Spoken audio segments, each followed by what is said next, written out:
The basement looked like the sort of place Val would expect to be interrogated about an ambassador's missing child.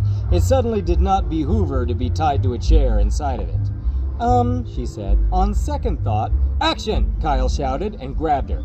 Lex pressed record on a little handheld camera, peering through the viewfinder and scrunching his other eye so tight it bared his teeth on that side of his face. Val screamed, and Todd said reassuringly, Good, keep it up, while he pushed the seat of a chair into the backs of her knees. She reflexively sat down hard, and Kyle pinned her while Todd tied her up. She struggled in vain, and her eyes were wide with fear and shock at her brother's betrayal. She briefly caught sight of him filming her over Kyle's shoulder, and couldn't believe he was going along with this. That made her throat close so that she could only manage sobs of impotent rage. And in a flash, her captors backed away from her, and she was alone and feeling very naked in the glare of the flashlight.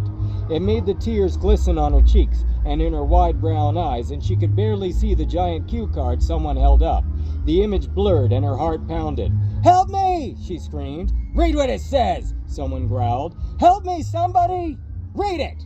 Futuro! She sobbed in panic, as if Guy could hear her, wherever he was, and would show up like Deus Ex Machina to save her. But in her desperation, that was the name she called out, and logic couldn't explain it.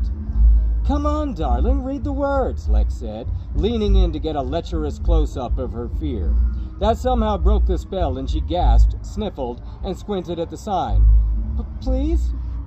Do what they say. Please do what they say. Guy, do what they say, please. The words were scrawled in black magic marker, and she caught the gist of it and babbled almost incoherently, just repeating that first part and hoping it would satisfy them because she couldn't read anymore. And cut! That's a wrap! Great job, everybody! Someone was clapping, and each sound was a slap in her face, which now burned red with shame. Here, let me get that, Todd said to Lex, who proudly handed over the camcorder. Let's have a look. It's Oscar material, Lex said, and went to cup his sister's face in his hands. She bared her teeth and twisted away from him, which came as a surprise. Hey, he said. It's over. You did great. But she wasn't finished acting. She seemed so absorbed in her character that she hadn't realized they'd stopped filming. Her brother tried to tell her again and again that it was done. She could calm down. Here, he said to the others, bring the light over here so I can untie her. But the light stayed shining from the same place. He had to squint to see the knot in the small of her back. If only that light wasn't burning into his eyes from the front. If only they'd bring it over so that he could see with it. If only she'd stop squirming, but she wouldn't. She just wouldn't hold still long enough. It was like trying to put eye drops in his doggy. Just hold still, darling. This is for your own good. He managed to pinch one of the coils of rope and work it back and forth until it loosened a little. Wow, you made this night tight, man. What are you, a Boy Scout? But nobody answered. Maybe they were absorbed in watching the video. It was a great video, after all. A little bit more, and a little bit more, and there! It loosened enough to pull it out and start unwinding. But Val was now jerking her shoulders impatiently, making it hard for Lex to keep focused. Darling, will you calm down, please? There, got it! Val felt the coils come undone and tore them off of her, bolting to her feet. Lex squinted into the light and noticed it hadn't moved.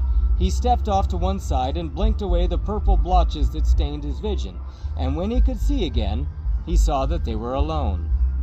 Outside, where Birds of Paradise and Tumberia glowed in the sunlight against the somber Crocolato walls, brother led reluctant sister up out of the darkness, squinting at the empty garden and the silent pool. A hummingbird paused at one of the flowers, darting to another, and was gone. Maybe they went to breakfast? Lex wondered. They took a few tentative steps. Where is the dining, Val asked, unable to finish. You know, I'm not sure. I figured it was somewhere, but come to think of it, I never saw a waiter. Or anybody working here. They told me to be here, and they were sitting right there, and you arrived. You just let them take me down there? Darling, please, it isn't like that. I was with them all last night till 2 in the morning. We were having drinks right next door in the grotto. There's a perfect explanation for this. They wandered around the hotel, peeking into doors, until they found the manager's office. Opening the door, they stuck their heads in and saw a trembling gentleman tied to a chair and gagged, his eyes wide with fear.